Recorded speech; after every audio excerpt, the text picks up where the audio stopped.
All right, guys. So today's video is about how to detach yourself from a girl that either you were with, you're trying to get over, or even you're meeting a girl and you're just too into her and you want to pull away a little bit more. This video will teach you strategies on how to make sure that happens. Now, look, in hindsight, this video is actually really good, right? I just watched it, but also I forgot to include some things, right? Because for us guys, it's not just about what I talk about in this video, but also it's about you finding a sense of purpose in life and discovering your calling. If you don't know what your calling is in life, I highly recommend you read the book Mastery by Robert Greene, or the book The Laws of Human Nature, Chapter 12, Discovering Your Sense of Purpose. That will teach you how to find your calling in life, because you need goals. Goals will stabilize your emotions. Goals will give you something to put all of your energies to. But when you don't have nothing to put all of your pain, all of your energy to, what tends to happen is that it tends to turn against you, and it starts to eat you from within. You need something to do. And if you're a man and you have nothing to do, you have no goals, no nothing in life, then of course you're going to feel like even more shit. Of course you're going to end up falling in love with a girl you barely met because you have no purpose in life. Your only purpose is to find love. So as a result, you're going to invest a lot of emotions in random motherfuckers that you meet. So you got to have something outside of women in your life, my dude. So that's why you got to have the sense of purpose, but also you got to have a social life of abundance. And that pretty much comes down to focusing on making friends and actually building male relationships with other friends. Those types of things, social relations, will always lessen the pain of the neediness or of the heartbreak, but also it'll build up your emotional immune system. Having friends and being around people makes you more emotionally resilient. So now let's begin with the video. And if you guys want to work with me one-on-one, go to mindfulattraction.org. Check out all of our courses, emotional mastery that I'm making. It's you could pre-order it right now at a discount. And let's begin with the video. Like a bowl. Today I'm going to be revealing to you the only and the best cure for your broken heart. Most of the time, when we're brokenhearted, it's usually because somebody dumped us. Right? You may have been dumped. You may have been cheated on. Yeah, that's happened to me. I've been dumped. I've been cheated on. I mean, it's like a couple years ago, I went through a very, very, very difficult breakup. A very difficult breakup. And I always say is that when you go through a breakup or and when your heart is broken, there's two things that will happen. One, you either come out 30% better as an individual, or you come out 30% worse as an individual. By that I mean that you would develop mentalities that are negative and self-destructive and self-sabotaging. By the way, we're going to go to a quick commercial break. All right, guys, we're going to have a brief intermission so that I can tell you guys about our new bundle that we're doing, where you guys can purchase all of my courses and get it at a discount. So this bundle is pretty much the bundle where you could just buy all of my courses. You could buy Nice Guy, which is a training course on how to come across more assertive, how to come across more confident, how to not give off nice guy vibes. You guys can get access to Dark Game, which is my folk dating course on how to meet women in different scenarios, how to attract women, how to make sure you don't come across as creepy, and essentially how to act like a man and not act like a doofus, to be quite honest with you. And you get all of these bonuses, which is the bonuses of Dark Game, the bonuses of Practical Mastery, which is about how to master a skill, Social Mastery, which is how to master your social life, and the Laws of Human Nature, which is a book club videos that I had dissecting Robert Greene's book.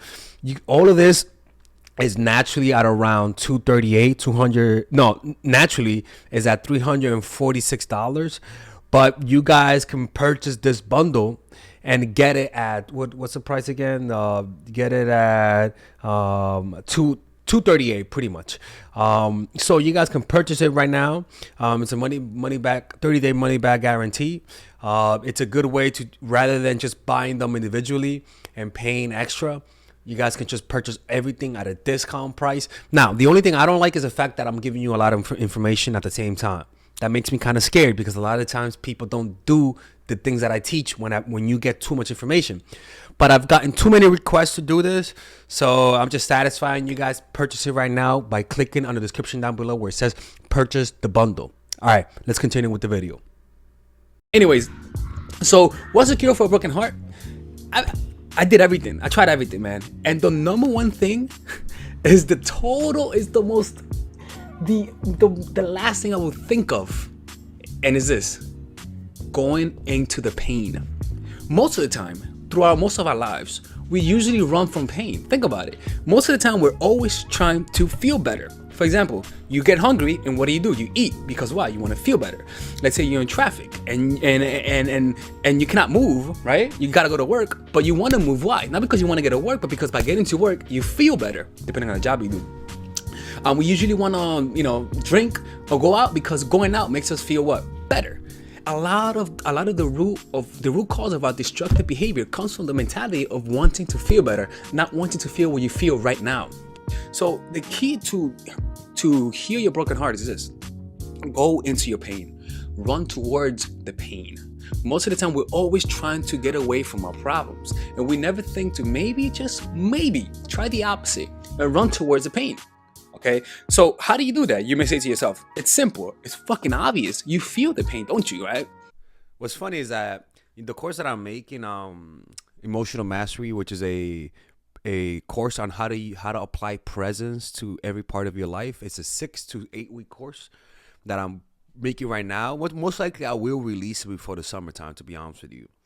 But anyways, it's actually something that I made a video about it yesterday for the course, and it said it's about concentration. Concentrate on your senses rather than thinking about it. Concentrate on the feeling of sadness rather than thinking about the feeling of sadness. Concentrate on sitting rather than thinking when you're sitting. Concentration will always take you to a state of no thinking and unity. What are you doing right now? Concentrate on it. Are you talking? Are you listening? Concentrate on listening more. So that means that if you feel depressed, concentrate on the feeling of depression. That's all you have to do. Don't think about the feeling of depression. Don't think about why you feel that way. Just concentrate on that feeling. Concentration always leads to peace. Concentration always leads to a state of flow. Hey, stop pointing that shit in my fucking face. Get out of here, Melissa.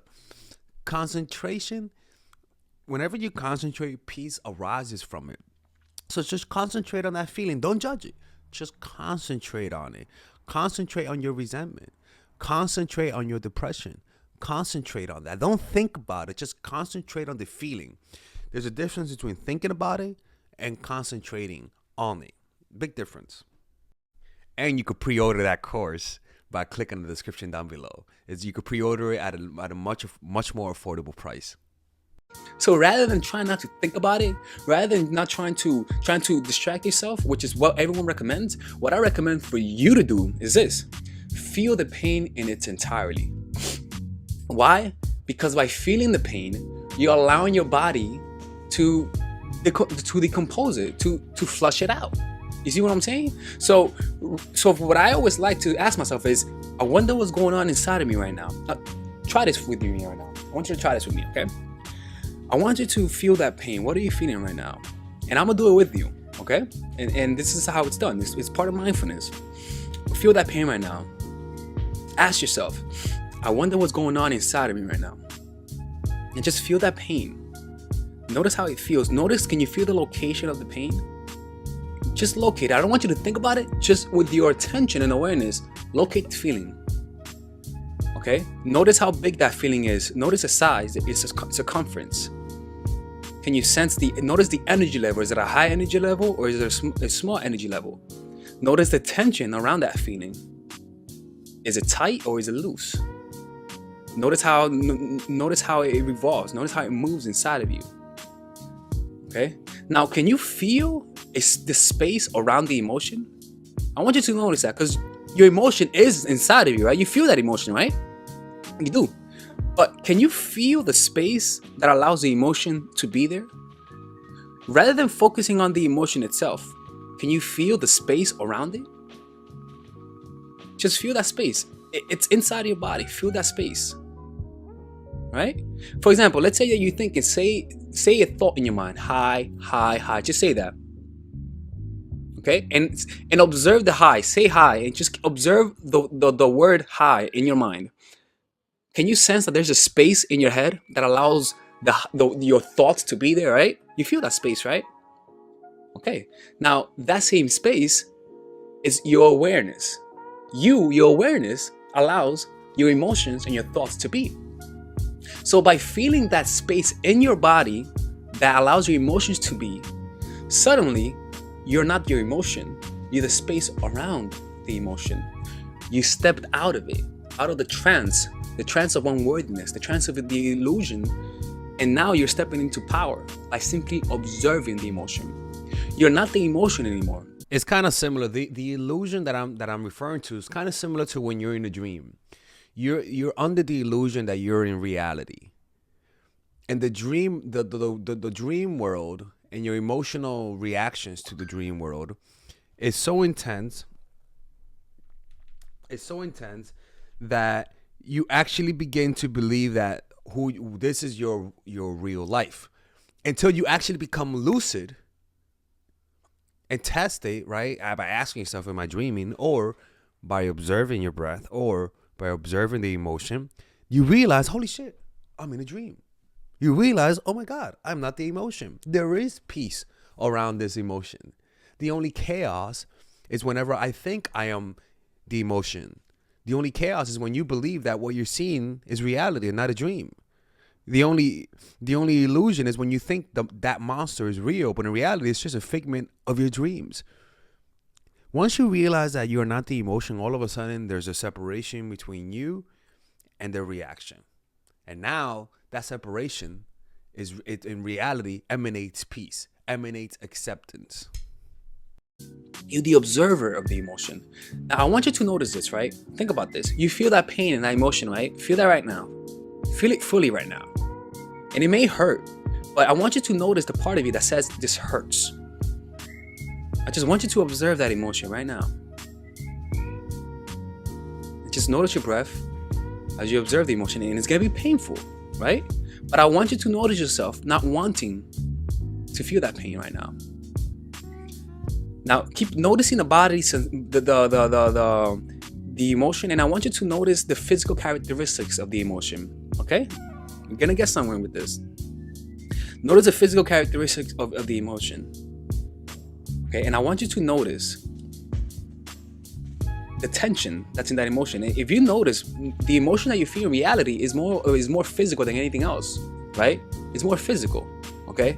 So in reality, it's just your body tensing up, and that tension is what we feel as though it's an emotion, okay? It feels as though it's some esoteric shit, right? Like emotions kind of like colors, but in reality, it's in our body. But this is what I want you to realize is that your body is always changing, right? Am I right about that? Your body is always changing. Your body, every year, it replaces its cells. So every 7 years, you have a new body. Every 7 years, okay? You're not your body. You know, you're not the body. Every 7 years, your body's changing, but somehow you're still inside. Somehow throughout all of these changes, somehow you're still inside. So what has changed? The physical form, the body. Then, but who are you then? You see, you can't say you're your brain, right? Because you're also, that's part of your cells. They also regenerate. So you have a new brain every 7 years. So you're not the brain, but somehow something has remained constant. And that's something doesn't have a physical form. Am I right about that? It doesn't. That awareness is you. And the issue is that a lot of people are not comfortable with that type of reality. It's like me telling you, what would you rather have? Bliss, pleasure, or deep peace? A lot of people will choose the pleasure. And the reason why is because humans nowadays are uncomfortable with peace. Peace is not a fun feeling for a lot of people. It's like drinking water. Drinking water is not as fun for some people. A lot of people prefer to, rather than drink water, to drink soda and drink juice. And the reason why is because it has more taste. It has more dopamine. But water is good for you. And water tastes good. But the problem is that people are their palates are so inundated with dopamine, in the brain, that what should be tasty isn't anymore. We've been so inundated with dopamine that peace is like drinking crispy water. It doesn't taste as fun. And unfortunately, just like getting used to drinking water, you want to just get used to feeling at peace. Over time, you're going to prefer it. You're wired to prefer it. Actually, you're not actually. You're wired to prefer pleasure. But the point is that you will develop a taste for it over time. How do you know that? Because the more in presence power you grow through constant meditation, the more you end up liking it. It's like a song. The more you listen to it, the more you like it. And I want you to begin taking the place of the observer of your experience, rather than the one who's experiencing it, because then that allows that emotion to naturally flow through you. Some days you may feel it intensified. Some days you may not feel it intensified. But the whole point is that you're not resisting, because you're not the emotion anymore. You don't feel and then react. You feel, observe the emotion, and then act. Suddenly, because you observe the emotion, you're not reacting. So you may feel pain, but you're not resisting it. Just stop trying to feel better. I want to give you a challenge. Go for a whole hour. Just one whole hour. I challenge you this. 1 whole hour. Don't try to feel better. Don't try to feel better for 1 whole hour. And we all have these mechanical structures in our minds that you do in order to feel better, right? Justification, trying to watch a YouTube video, and all that sort of stuff, right? But I want you to just allow the pain to be. Don't try to feel better. Give up. Have you ever been late to your job, right? And you're running late, and you know you're late, but then you know you're not. Then you know that, you know what? Fuck that shit. I'm already late. So you give up. Suddenly, the stress leaves you. You don't feel stressed anymore, even though you're still late. The situation's still there, but you gave up. You surrendered. That's what I want you to do. I want you to feel that emotion, but don't even try a fucking bit to feel better. What's gonna happen is that you're gonna feel a peace around that emotion. Why? Because that peace is who you are, the awareness. The awareness that doesn't have any form. The more peace you feel around that emotion is gonna be transmuted into peace. And this is, I'm telling you, this is the best way to cure a broken heart. Okay, because you're not doing any pseudo solutions, like trying to find a new boyfriend, trying to find a new girlfriend or whatever.